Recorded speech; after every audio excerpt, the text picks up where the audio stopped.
Hi, so I'm just going to take you through the process of debugging a program using PyCharm. So I've got some code that I've given you in lesson. I would save that to your desktop, fib.py, and get it open in PyCharm.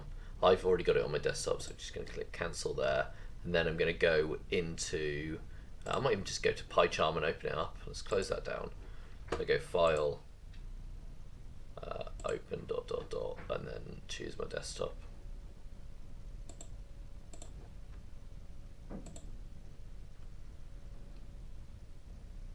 Never easy, is it?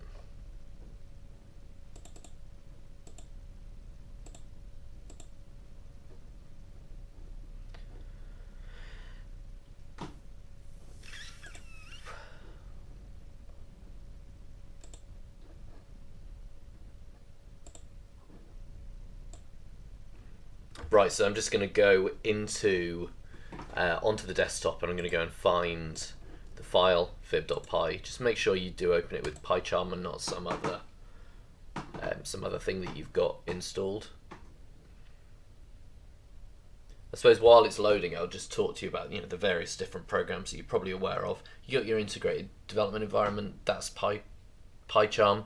That's where I edit the code.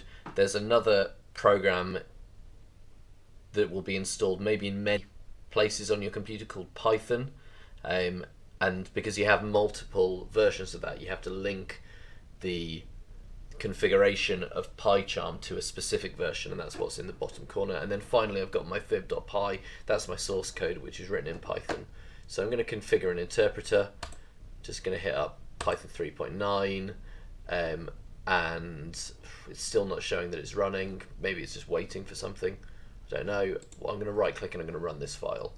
So you're going to go down to run in Python. I'm going to right click on there, and I'm going to go run fib, and then hopefully all of this jazz is going to now appear.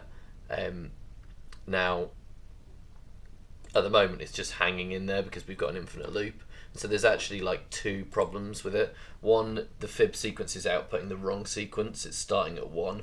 It needs to start at 0, or it should map. If you input a fib of 0, Fibonacci iterative of 0, that should give out 0, and 1 should give out 1, and 2 should give out 2. There's a table in the notes on that. The other problem is it's the more functional problem. It's in an infinite loop, and I'm going to leave you to fix it, but I'm going to show you the steps of solving the problem. So what you really want to do is you want to get it into debug mode. So I'm going to drop this debug mode. Now, at this point, I can click to debug it, and it's going to... I probably need to stop it first, and then just drop in a breakpoint. So a breakpoint is the point that the code will stop at to allow you to step through it one by one. So I think I don't want to do it here. This for loop basically goes through the first 5 Fibonacci sequences, so it goes 0, 1, 2, 3, 4. I don't want it to stop here. I want to stop as soon as it's gone into this one here. So I'm going to start it here. So that's my start point, and then I'm going to hit debug. Now you can see that I've now got, there's 2 modes, the console mode, which is stuck in an infinite loop, so it's not going to print anything worthwhile, but I've got the debug mode.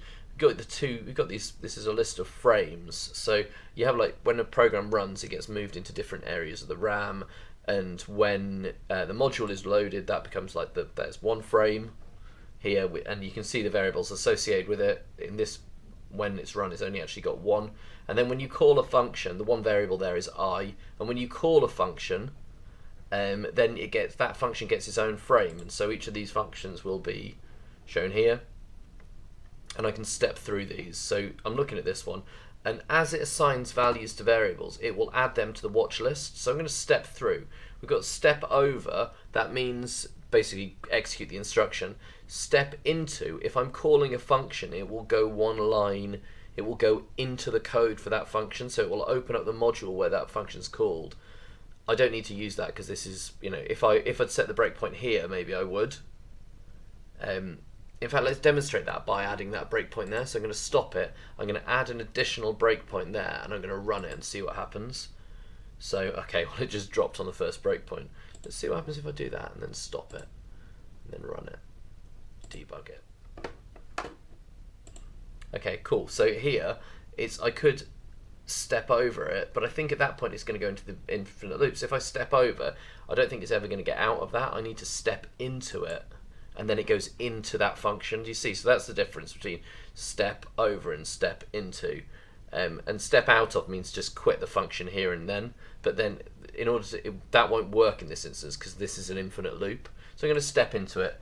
And notice as I'm setting them up, you get this new kind of commented thing next to it, and it adds it to the watch list. So you've got, look, got current value, that's meant to be an integer, it's 0. I've got n, that was a value given to it, that's meant to be an integer, that's also 0. And I can step through and watch this watch list build up. So I've got the stepper and the watch list, and the great thing about PyCharm is it's also adding them to the point that they were called. So these will stay up there, and this is here, and you can just watch it as it builds up and goes through. Each time it's changed, they update, and you can watch these updates. You can see that this loop is just going on forever. And I'd like you to have a look at that code and firstly correct the logic error of the infinite loop, but then also the values don't map up correctly. So Fibonacci of 0 should yield a result of 0, and the Fibonacci iterative of 1 should yield 1, but they don't. It starts at 1 at the moment. So I'd like you to have a look at that.